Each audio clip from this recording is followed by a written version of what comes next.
Hi aunty. First of all ഞാൻ ഭയങ്കര confused ആണ്. കാരണം എന്റെ ചേച്ചിന്റെ വെഡിങ് ആണ് ദിസ് കമ്മിങ് മന്ത്. ആളുടെ സ്കിൻ എന്ന് പറയുന്നത് കുറച്ച് കോംപ്ലിക്കേറ്റഡ് സ്കിൻ. അപ്പൊ ഞങ്ങൾ കുറെ പേരിങ്ങനെ അപ്രോച്ച് ചെയ്തിട്ടുണ്ടായിരുന്നു മേക്കപ്പിന്റെ ആവശ്യത്തിനായിട്ട്. കുറെ പേര് ലൈക്ക് മോസ്റ്റ് ഓഫ് ദ ആൾക്കാരും പറയുന്നത് ഫേഷ്യൽസ് ചെയ്യണ്ട, അല്ലെങ്കിൽ ഇങ്ങനെ സ്കിന്നിന് അപ്പം മുതൽ പ്രിപ്പയർ ചെയ്ത് കൊണ്ടുവരണ്ട, അതിൽ അത്ര ലാസ്റ്റ് ചെയ്യില്ല, അങ്ങനെയൊക്കെയാണ് പറയുന്നത്.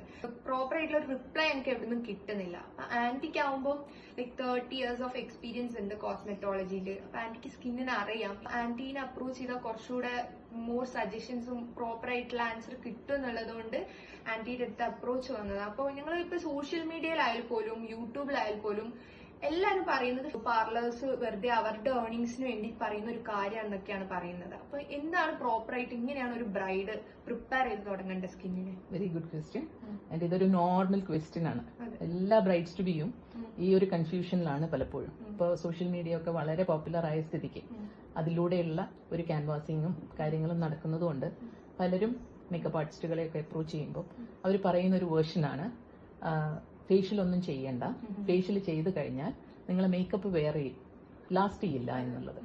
അപ്പം നമ്മുടെ മേക്കപ്പിന്റെ ഇൻഡസ്ട്രി അല്ലെങ്കിൽ മേക്കപ്പ് പ്രോഡക്ട്സ് ഒരുപാട് അഡ്വാൻസ്ഡ് ആയി ഇപ്പം നമ്മളുടെ ഇപ്പോഴത്തെ കാലഘട്ടത്തിൽ. മോറോവർ നമ്മൾ മേക്കപ്പ് എന്ന് പറയുന്നത് ഒരു ഒറ്റ ദിവസത്തെ കാര്യമാണ്. ഒരു ഫംഗ്ഷന്റെ ഒരു ഒറ്റ ദിവസത്തെ ഒരു മൊമെന്റിന് വേണ്ടിയിട്ട് ചെയ്യുന്ന ഒരു കാര്യമാണ്.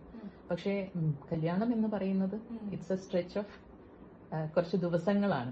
നമ്മളുടെ പല കാര്യങ്ങൾക്കായിട്ട് നമ്മൾ ഇപ്പൊ ഡെഫിനറ്റ്ലി നിങ്ങൾ ഈ മേക്കപ്പ് അഴിച്ചു കഴിയുമ്പോൾ നിങ്ങളുടെ ലുക്ക് നിങ്ങൾക്ക് കോൺഫിഡൻസ് തരുന്ന ഒരു ലുക്ക് ആയിരിക്കണ്ടേ, നിങ്ങളെ സ്കിന്ന് ഓക്കെ ആയിരിക്കണ്ടേ, അതല്ലേ നിങ്ങൾക്ക് ഭംഗി എപ്പോഴും ഭംഗി കൂട്ടുക. അപ്പൊ ഡെഫിനറ്റ്ലി നിങ്ങൾക്ക് ഒരു ഫേഷ്യൽ ചെയ്യാവുന്നതാണ്. മേക്കപ്പ് ചെയ്യുന്നതിന് മുന്നേ ഒരുപാട് പ്രിപ്പിംഗ് പ്രോഡക്ട്സ് ഉണ്ട്. പ്രൈമർ പോലെയുള്ള പ്രോഡക്ട്സും അതുപോലെ തന്നെ മേക്കപ്പ് കഴിഞ്ഞാൽ അതിലേക്ക് നമ്മൾ സ്പ്രേ ചെയ്യുന്ന ലാസ്റ്റിംഗ് ഫിക്സിംഗ് സ്പ്രേയും കാര്യങ്ങളൊക്കെ. അപ്പൊ ഈ കാര്യങ്ങളൊക്കെ തന്നെ വളരെ അഡ്വാൻസ്ഡ് ആയതുകൊണ്ട് തന്നെ നമ്മളൊരു ഫേഷ്യൽ ചെയ്തുകൊണ്ടോ ക്ലീനപ്പ് ചെയ്തതുകൊണ്ടോ ഒരിക്കലും ഇതിന്റെ ലാസ്റ്റിംഗ് എഫക്ട് ചെയ്യുന്നില്ല. നല്ല പ്രോഡക്ട്സ് യൂസ് ചെയ്യുന്ന ഒരു മേക്കപ്പ് ആർട്ടിസ്റ്റും ഒരിക്കലും പറയില്ല you should not do a facial എന്നുള്ളത്. പിന്നെ facial is a nourishing treatment, അല്ലെങ്കിൽ സ്കിന്നിന്റെ പോരായ്മകൾ നികത്താനുള്ള കാര്യങ്ങളാണ് ഫേഷ്യലും ക്ലീനപ്പും കൊണ്ട് നമ്മൾ ഉദ്ദേശിക്കുന്നത്. ഇപ്പോഴത്തെ കാലഘട്ടത്തിൽ ഒരുപാട് അഡ്വാൻസ്ഡ് ആയിട്ടുള്ള ഫേഷ്യൽസും അതുപോലെ തന്നെ ക്ലീനപ്സും ആണുള്ളത്. അപ്പോൾ അങ്ങനത്തെ കാര്യങ്ങൾ ചെയ്യുമ്പോൾ ഒരിക്കലും നിങ്ങളുടെ സ്കിന്നിനൊരു അഡ്വേഴ്സ് എഫക്റ്റ് വരും എന്ന് എനിക്ക് അഭിപ്രായമില്ല. എൻ്റെ ഒരു എക്സ്പീരിയൻസ് വെച്ച് ഞാൻ പറയുകയാണ്. So definitely you can go for A facial.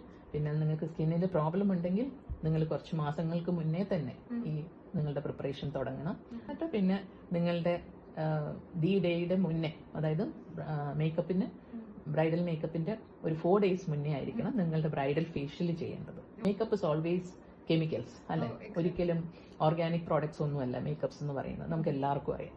So facial എന്ന് പറയുന്നത് ഒരു നറിഷിംഗ് ട്രീറ്റ്മെന്റ് ആയതുകൊണ്ട് തന്നെയും അവിടെ എക്സ്ഫോലിയേഷൻ അതുപോലുള്ള കാര്യങ്ങൾ നടക്കുന്നത് കൊണ്ടും സ്കിൻ വളരെ നറിഷ്ഡും വളരെ സെൻസിറ്റീവും ആയിരിക്കും ആഫ്റ്റർ എ ഫേഷ്യൽ. അപ്പൊ നിങ്ങൾ മേക്കപ്പിന്റെ തൊട്ടടുത്ത് വെച്ചിട്ട് ഫേഷ്യൽ ചെയ്ത് ദ നെക്സ്റ്റ് ഡേ നിങ്ങൾ മേക്കപ്പ് ചെയ്യുവാണെങ്കിൽ ഡെഫിനറ്റ്ലി ചില kind of reactions might happen. അപ്പൊ അതുകൊണ്ട് നിങ്ങൾ ഒരു 4 days മുന്നേ ഫേഷ്യൽ ചെയ്യുക. അത് കഴിഞ്ഞിട്ട് നിങ്ങൾ മേക്കപ്പിലേക്ക് പോവുക. ഇപ്പൊ ചില നമ്മൾ മേക്കപ്പ് ചെയ്യുന്നവർ തന്നെ ജസ്റ്റ് മേക്കപ്പ് സ്റ്റാർട്ട് ചെയ്യുന്നതിന് മുന്നേ ഐ മാസ്ക് ഇടും, ഫേസ് മാസ്ക് ഇടും, ലിപ് മാസ്ക് ഇടും.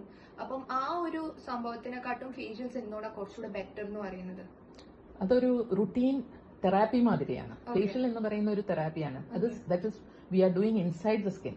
അതായത് മസാജ് ഉണ്ടാവും, എക്സ്ഫോലിയേഷൻ ഉണ്ടാവും. അപ്പൊ ഇതൊക്കെ എന്ന് പറഞ്ഞാൽ നമ്മളുടെ ഇന്റേണൽ, അതായത് ബ്ലഡ് സർക്കുലേഷൻ ഇൻക്രീസ് ചെയ്യുന്നു, നമ്മളുടെ ഡൾനെസ്സിനെയും അതുപോലെ തന്നെ ഡ്രൈനെസ്, ഈവൻ നമ്മളെ സ്കിന്ന് ഭയങ്കര ഓയിലി ആണെങ്കിൽ അതിനെ ബാലൻസ് ചെയ്യാനുള്ള ടൈപ്പ് ഓഫ് ഫേഷ്യൽസ് ഇപ്പോൾ ഉണ്ട്.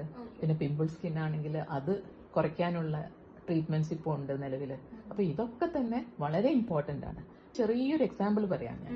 നമ്മളൊരു വാള് പെയിന്റ് ചെയ്യാണെന്ന് വെക്കാം, ഒരു ഫ്രഷ് വാള് പെയിന്റ് ചെയ്യാം. സോ പെയിന്റർ ആദ്യം ചെയ്യുന്നത് എന്താ, ആദ്യം ഒരു പുട്ടി അടിക്കും, എന്നിട്ട് പിന്നെ നന്നായിട്ട് റബ്ബ് ചെയ്യും, അതിനെ സ്മൂത്ത് ആക്കും, എന്നിട്ടാണ് അതിന്റെ മുകളിൽ പ്രൈമർ ഇട്ടിട്ടാണ് പിന്നെ പെയിന്റ് ചെയ്യുന്നത് അല്ലേ. നമ്മള് മേക്കപ്പും അങ്ങനെയല്ലേ, നമ്മളെ സ്കിന്നിന്റെ മുകളിൽ ഒരു പെയിന്റിംഗ് അല്ലേ നടക്കുന്നത്. Actually it's an art, right. അപ്പൊ അതുപോലെ തന്നെ നമ്മൾ ചെയ്യുമ്പോൾ ഫേഷ്യലൊക്കെ ചെയ്ത് സ്കിന്നെ പ്രെപ്പ് ചെയ്ത് റെഡിയാക്കി വെച്ച് നറിഷ്ഡ് ആക്കിയിട്ടുള്ള ഒരു സ്കിന്നിൽ ചെയ്യുന്നതും ഒന്നും ചെയ്യാത്ത ഒരു സ്കിന്നിൽ ചെയ്യുന്നതും തമ്മിൽ വളരെ വ്യത്യാസമുണ്ട് മേക്കപ്പിന്റെ എഫക്റ്റ്. അതാണ് ശരിക്കുള്ള ഫാക്ട്. അപ്പൊ എനിക്ക് നല്ല എന്റെ പ്രോപ്പർ ആയിട്ടുള്ള ഐഡിയ കിട്ടി എങ്ങനെയാണ് ഒരു സ്കിന്ന് പ്രിപ്പയർ ചെയ്ത് കൊണ്ടുവന്നത്. അപ്പൊ ആന്റി ഭയങ്കര ബ്യൂട്ടിഫുള്ളി അത് പറഞ്ഞു. അത് ഇത്രയും ഇയേഴ്സ് ഓഫ് എക്സ്പീരിയൻസ് ആന്റിക്ക് ഉള്ളതുകൊണ്ട് എനിക്ക് പ്രോപ്പർ ആയിട്ട് എന്തൊക്കെ കൺസേൺ പറഞ്ഞു കഴിഞ്ഞാൽ അതിന് എന്തൊക്കെ ചെയ്യണം എന്നുള്ളത് പറഞ്ഞു തരാൻ പറ്റുന്നുണ്ട്. അപ്പൊ ലൈക്ക് എനിക്കൊരു ഐഡിയ കിട്ടി. ഇപ്പം സ്കിന്ന് ഇത്ര ദിവസം മുന്നേ പ്രിപ്പയർ ചെയ്ത് കൊണ്ടുവന്നാൽ നമുക്ക് ആ ഒരു ഡേയിൽ നമുക്ക് ഗ്ലോയിനെസ്സും സ്കിന്ന് കുറച്ചുകൂടെ ഒരു ഹെൽത്തി ആയിട്ട് നിൽക്കുമെന്ന് എനിക്ക് മനസ്സിലായി. അപ്പം thank you aunty, thank you so much. Thank you, most welcome.